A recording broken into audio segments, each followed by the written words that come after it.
Alright, and we're back. Of course, last time I didn't save here, but we're back in Watertown, because I did a bit of grinding off-screen thanks to those snakes, and I want to head on over first to the item shop. So, we're going to be making our first purchase of the upgrades. In the future, it's not actually going to be too much of an issue to actually get these. I'm not going to go out of my way to grind for a while, though, so if we don't get these immediately, then, well, that's why. I won't really sit down and grind until we get closer to the end of the game. However, the boots are pretty useful, so I don't mind having them around. We actually have a cool trick to do with these at some point. Next off, we're going to head to Bolo's Gazebo. There's no real reason to talk to him, I just figured I'd show off that characters give you hints. But because this is so early on in the game, it's not really a useful hint. There aren't that many places we really have to go, so I guess they don't feel like making anything overly complex in terms of hints, or... I want to avoid saying useful because, I mean, I guess it's not useful, but... whatever. You know, to go to Oasis Town, they just remind you of that. They don't tell you where to go, they want you to explore, whatever. Alright, so, annoying thing about the warp squids is you have to put them in one at a time. I don't know why, because, like, anytime I'm going to hand over some warp squids, it's going to be because I want to put them all in so I can warp here. So yes, we're getting our first warp dance. Now, these are a bit more complex, so you're probably going to want to write this down. I mean, I guess to be fair, you could go to the menu and look at them, but I myself prefer to avoid doing that because I don't like having menus on screen in my LPs. But anyway, we have one warp dance, which will help us in the long run. Unfortunately, though, because we only have the one, we have to make our way back the long way. So I'm going to skip most of this, but I would just like to give a brief summary of each area. First off, the waterfall area. I think it's really pretty, I like it aesthetically, but I hate traversing it. Honestly, I've been through here so many times, and it kinda sucks every time. One reason is, it's kinda hard to tell which platforms are like climbable walls and which aren't. So while the monkey does help you access some shortcuts, it's also kind of confusing to actually use the monkey here. Plus, the monkey's not really useful for getting anything extra in this area, and there are collectibles in this area. I just don't think we can get to them yet. Or if you can, it's a complex process and I just prefer to come back later. The forest is an okay area. It's not really great to use the monkey here because the monkey still slides down those hills, and jumping on these tiny platforms with a monkey is kind of difficult. Even with normal Shantae, you can tell I do a lot of correcting on my jumps. That being said, though, the enemies themselves aren't too bad. A bit repetitive, but as you might have noticed, their hitboxes are thankfully lenient considering they drop down out of nowhere. And even then, you don't really have to worry about their shots either. Plus, even at night, they're kinda easy to kill, so yay. Now that we're back at the Scarecrow Fields, and it's suddenly daytime— oh, I still hate the Scarecrow Fields. The monkey does help a little bit because it's so fast, but you still run into the problem of running into enemies. There's also that, So up there we have the heart holder. We can get that with the monkey, so let's go grab this. Hooray, a heart holder! Alright, my hearts! You know, out of context, that just sounds weird. So yes, that's your first heart holder. As the name implies, it gives you an extra bit of health. However, it does not heal you, and as you can see, you're going to have to get a collectible or rest in the spring in order to fill up the heart you just got, so it's not immediately useful, but it'll help in the long run. Alright, so we are actually going to do a bit of a cut, because we want to be at Scuttletown at night. I'd also like to point out that conversations do actually change at night, so if you need more hints than what you initially get at a town, just wait for the time of day to change, and you should be good.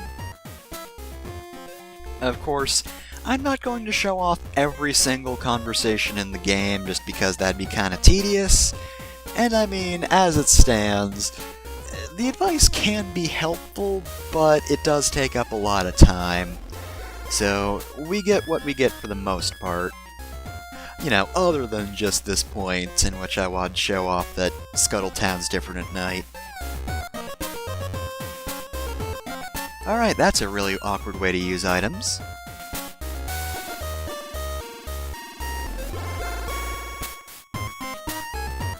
You know, one thing I don't miss about Game Boy Color games is text boxes. Actually, Game Boy Advance did that as well, really. Handhelds for the longest time just had the shittiest text boxes, and, you know, it does make them a little bit harder to play at times. So let's see what Mimic's up to. Okay, so this hint isn't really going to be much different than Bolo's. Bolo's was, hey, go to the Oasis.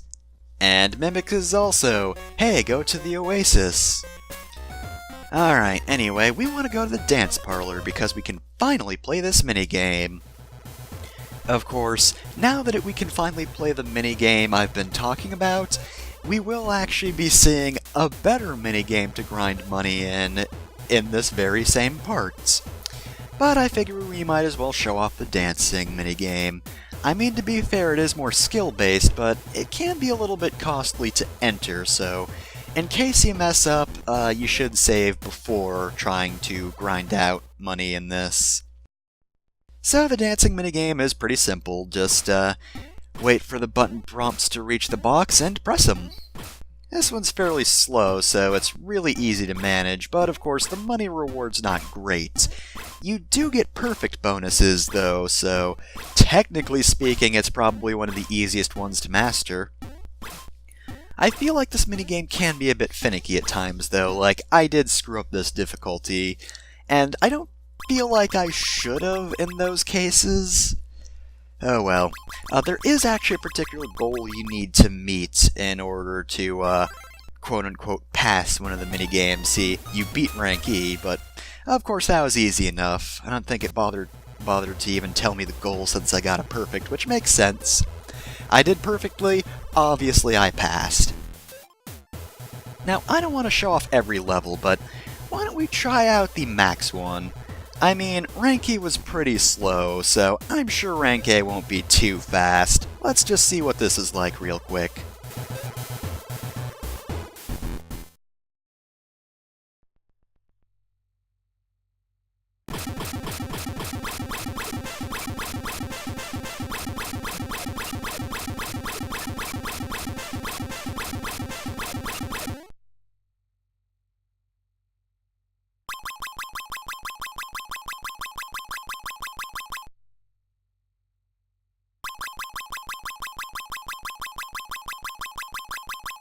Yeah, so I said earlier that this was the skill-based minigame, but honestly, beating rank A feels like you need an intervention from God to pass.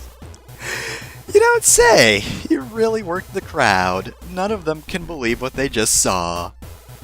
It does give you a decent amount of gems, but, nah. Good, you're scaring off my customers, because they are terrified of you now. You moved faster than the speed of light, Shantae. Shantae might not be a full genie, but her dance is magic. And that it is terrifyingly fast.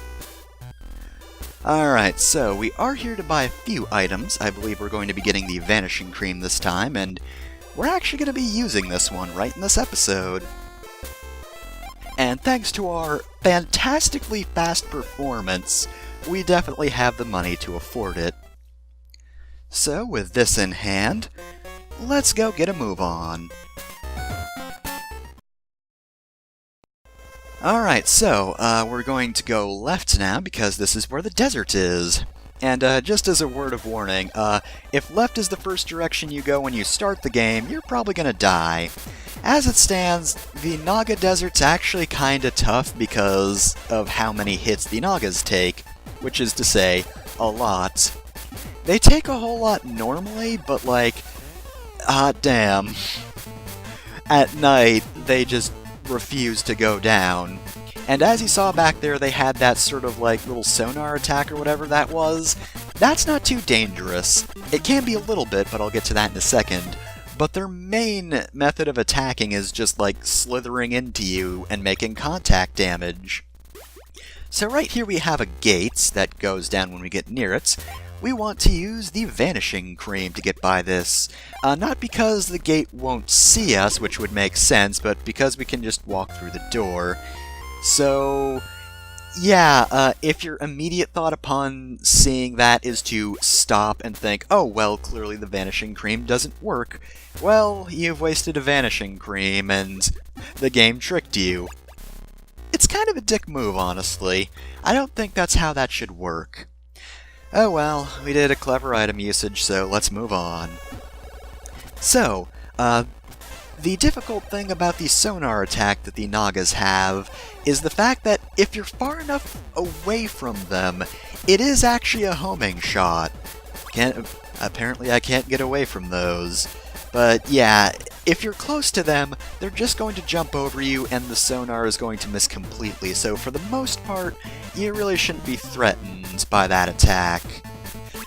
There are some situations, though, in which it's incredibly dangerous, and oh yeah, by the way, if you think we've escaped instant death because there aren't any bottomless pits, the spikes are basically just pits. They still kill you in one hit, so yeah, I'm not really too fond of that. Again, I don't think this game should have lives.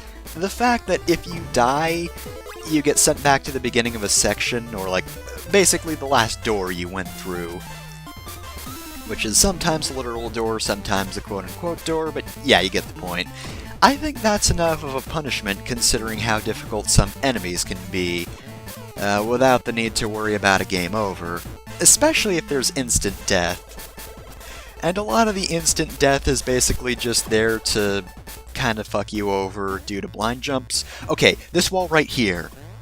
This fucking Naga kept shouting at me while I was trying to climb the wall. Right here. I don't immediately jump up, because if I did, I would get hit. That happened to me consistently, every time I tried that, until finally, in one of my runs, I just said fuck it, and let it attack first. Like, goddamn. I'm not fond of these... Well, no, not these Nagas. They're HP spongy enough as is, but that one Naga right there is worse than any of the others. So, there's this ladder here. If we go to the left, we will find a new area. However, this is the new area we want to access. There are, multiple desert areas, so this can be kind of confusing. Especially since I feel like most people's first assumption is to just keep running straight to the left rather than go down a ladder, because this feels like it should be a secret area, but no. This is how we get to Oasis Town. Oh, and by the way, cacti aren't just like background objects, they do hurt you.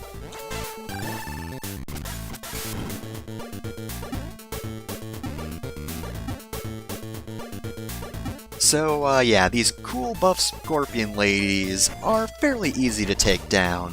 I actually find them easier than the Nagas. Even at night, they don't have quite as much HP, though. Similar to the Nagas, the scorpions are dangerous because they constantly walk towards you. It's not so bad, though. A, because they die quickly, and B, they don't really have any other extra attacks. They do try to stab you with their tail, which is more or less just contact damage by another name. But, they're really not too bad. Believe it or not, though, there's an easier enemy. Well, actually, to be fair, the easiest enemy is the weird eyeball worm thing, which I honestly don't know what they're supposed to do. I seem to remember them, like, having a projectile attack, but I did not at any point see it. Oh well. The jump kick is actually really useful for them. I believe it does do more damage, and usually that's balanced by the fact that it's harder to hit enemies with it, but with the worm things, it makes it easier, actually.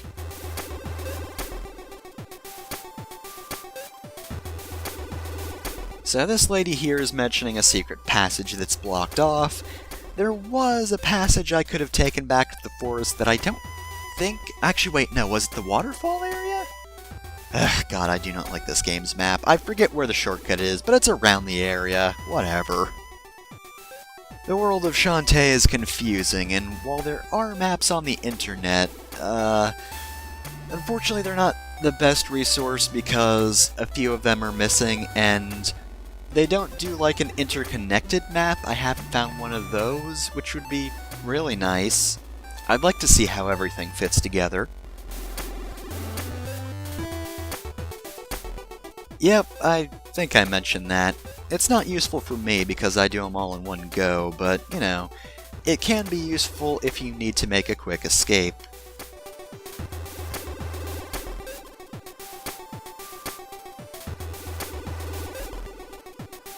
Honestly, I feel like the desert's actually easier than the previous area. Oh, by the way, yeah, I didn't mention it, but there is something to the left of Oasis Town. Don't go there yet. You should not go to the Eldritch Horror Land yet. There's no reason to.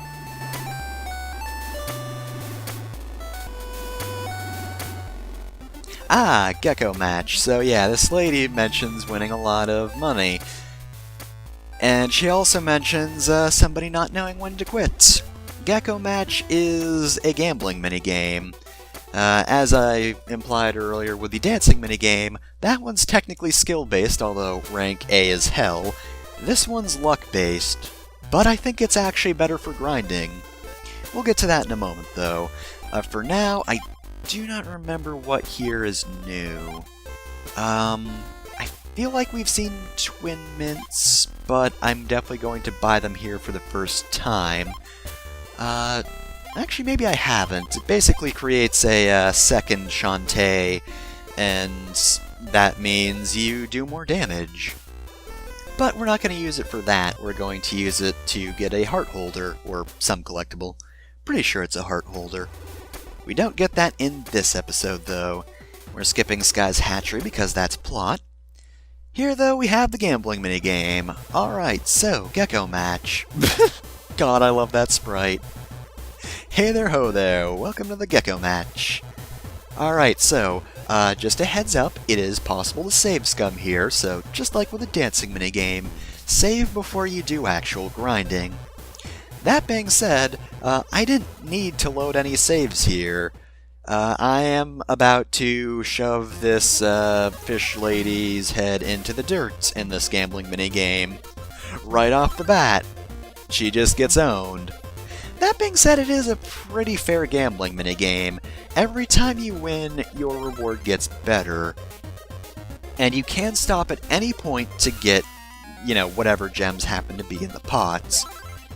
So we got about 75 from the best rank with the dancing minigame. We're already to 60 here, though of course, again, this is all out of our hands, and we did lose that, but we're still at a pot of 100 gems. Which, yeah, it does actually get better even if you lose a round. So, technically speaking, the best way to do this is to get close to losing and then pull a win, and you'll get a lot of fucking money. However, the game is over, and let's see how many fucking gems I get for this, because it's gonna be a lot, and we get a bonus for winning. Of course, if you lose it all. But we got 380 gems for that. And again, I didn't have to load, but even if I lost, I could have loaded the game and just tried again. And I got 380 gems. That wasn't even the best possible result. Of course, like I said, it's out of your hands, so like, if you do get a neck-and-neck result, you know, that's all down to luck, but still, you win a lot of money provided you win it all. and even if you don't feel like you're going to win, you're gonna walk out with quite a bit. Anyway though, I've been talking for too long. Here's Sky, probably one of the few people on the face of the earth, other than Mimic, that Shantae can tolerate. She seems fine with Mimic, she just doesn't talk to him very often. Meanwhile, there's also Shantae's huge idiot friend Bolo. And someone else, we haven't met them yet, but they get up to antics, of course. Sky here, though, you know, she just likes birds. She hatches birds, that's what she does. She also has this bird named Wrench. It's her best bird. Very tiny bird right here.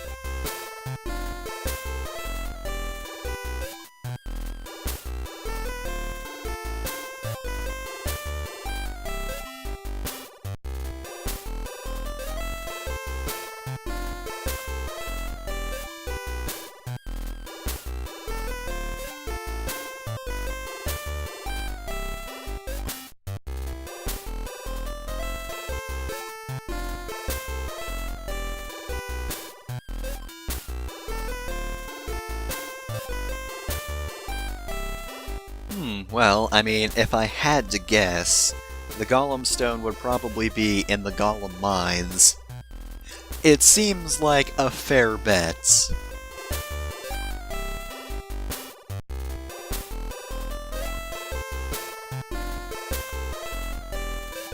So unfortunately Sky's a bit too busy to help us directly, but she will get her bird to help us, and I mean, I guess to be fair, it's probably more help than Bolo. It probably won't just get a hard-on for Risky the moment she arrives. The bird is far more trustworthy than our idiot friend Bolo. The world we live in.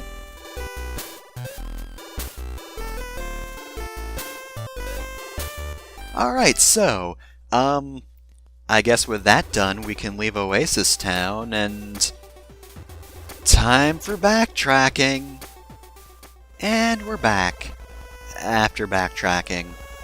Alright, so up there we can see why Monkey isn't always useful for traversing the world, because sometimes they just put spikes, and that's not good for traversing. Anyway, I was talking about a cool trick to do with the boots earlier, and that was it right there. You can just stun-lock these Nagas if they leap up into the air. Stun-locking them doesn't always work when they're on the ground, just because, for some reason, you can't hit their frames correctly, and you end up missing them on an iframe, and then they walk into you anyway, but yeah, if they jump up into the air, you can just jump kick them repeatedly, and they will defy physics to their detriment. Anyway, here we have the men's deserts. Honestly, these scorpions are even easier than the ones near Oasis Town. They do have more health, but like, they move around less, and their attack's actually easier to dodge because it isn't just an attempt to walk into you, except slightly fancier. Basically, they stick their tail in the ground, and it'll try to stab you from beneath the ground. It's honestly really easy to dodge. The little bugs don't have a lot of HP even at night, however, they're far more annoying because they're basically worse lava lotuses from Super Mario World. You know, those things that shot out those little red bits of pollen or whatever? Yeah, those are hard to dodge, and they can fire in pretty quick succession, so yeah, I hate those bugs. Thankfully, they're few and far between, and the only other things we have to fight here are the big buff scorpion dudes, which again, really aren't that difficult. They're some of the easiest enemies we've fought thus far, despite their size and HP, and these guys are just annoying. Don't know what your deal is, but you're kind of hard to hit. Not overly hard, just kinda. Hey Wrench, how's it going? I hope no wrenches have been thrown into our plans. That joke sucked, I'm sorry. Okay, so this is pretty great. You know how Wrench is named Wrench?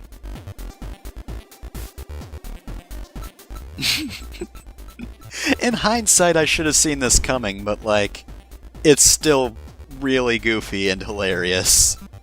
Thanks, Wrench, I appreciate it. Alright, so, That fixes the entrance, and it opens. So, next time on Shantae, we take a dive in the Golem Mines.